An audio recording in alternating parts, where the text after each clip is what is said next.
Olá, queridos, tudo bem com vocês? Vamos aqui para mais um vídeo, tá bom, queridos? Nós estamos estudando aqui algumas objeções levantada pelos judeus a respeito do ensino de Paulo no capítulo 2 de Romanos. E a primeira delas é: qual é a vantagem de ser judeu? Qual é a utilidade de ser circuncidado? E Paulo diz muitas, sobre todos os aspectos, principalmente porque aos judeus foram confiados os oráculos de Deus. Tratamos essa objeção.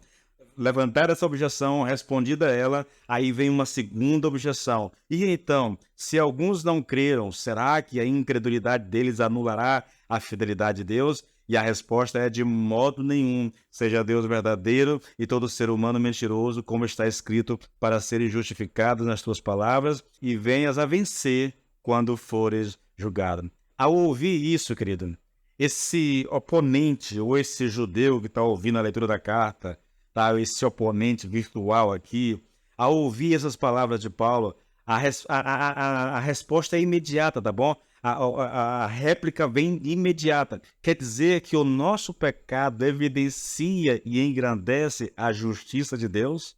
Foi o que nós falamos, nós citamos aqui, explicamos a questão de Paulo citar o Salmo de Davi aqui, de quando Davi pecou, e a ideia é a seguinte: olha, a despeito de Davi ter pecado, né? A despeito de Davi ter feito o que feito, ele foi perdoado por Deus. Deus o perdoou. Aí eu falei bastante sobre essa questão de que nós somos salvos a despeito de nós mesmos, né? Mas Paulo chega a dizer, olha, o pecado do judeu, na verdade, ele evidencia a justiça de Deus. E aí esse debatedor pega essa parte que lhe interessa e faz a pergunta, né?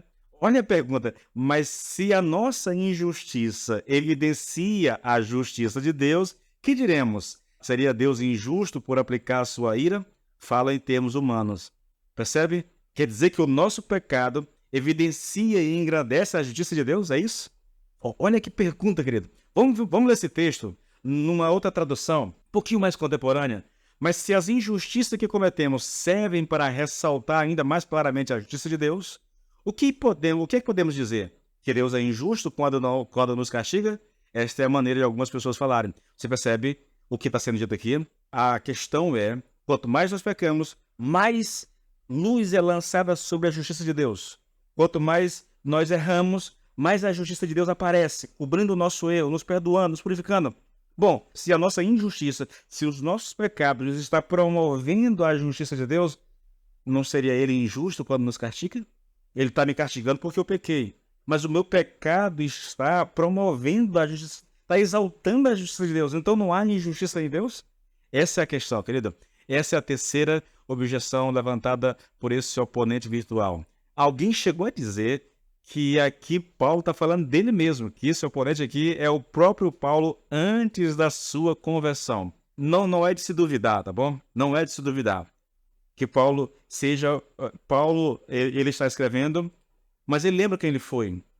Ele sabe o que pensava. Ele sabe o que acreditava. Ele não perdeu a memória com a conversão.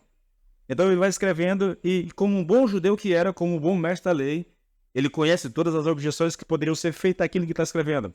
Poderia ser, tá? Poderia ser. Agora vamos lidar aqui com a questão da objeção em si? Olha a resposta de Paulo. É claro que não. Do contrário, como Deus julgará o mundo? Qual é a questão? Se a nossa injustiça evidencia a justiça de Deus, que diremos? Seria Deus injusto por aplicar a sua ira? E a resposta é claro que não. Do contrário, como Deus julgará o mundo? Observe aqui, querido, que há uma certa malandragem aqui na argumentação dessa pessoa, desse oponente virtual, né? Como Deus pode castigar, né? Nos castigar, se estamos sendo instrumentos para que a glória dele cresça? E a resposta de Paulo é a seguinte: Deus é o regente moral do universo, o juiz de toda a terra.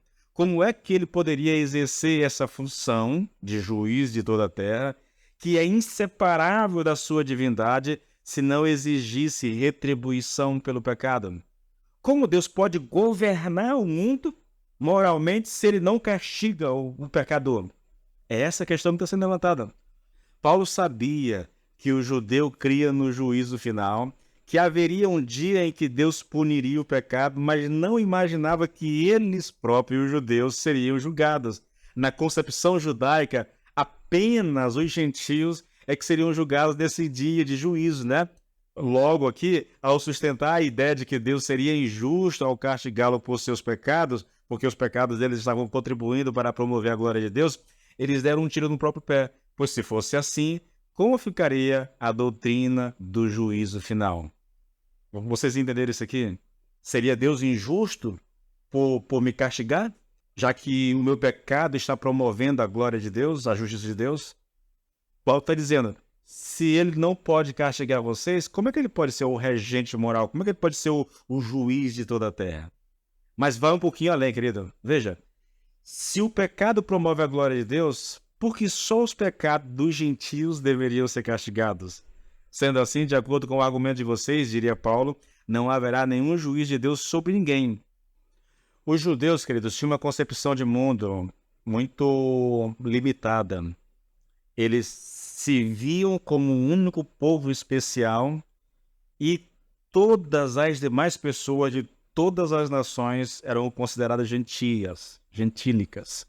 E eles tinham uma barreira tão grande, eles consideravam os gentios pessoas tão impuras, tão indignas de Deus, tão indignas, que eles não era concebível a um judeu entrar na casa de um gentio.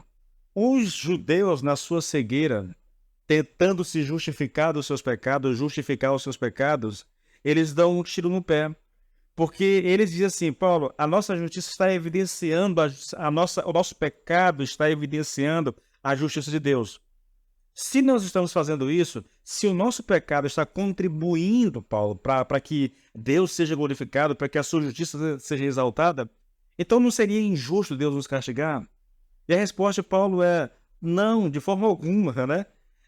Do contrário, se não for assim, como é que Deus vai julgar o mundo? Deus é o regente moral, Deus é o juiz de todo mundo.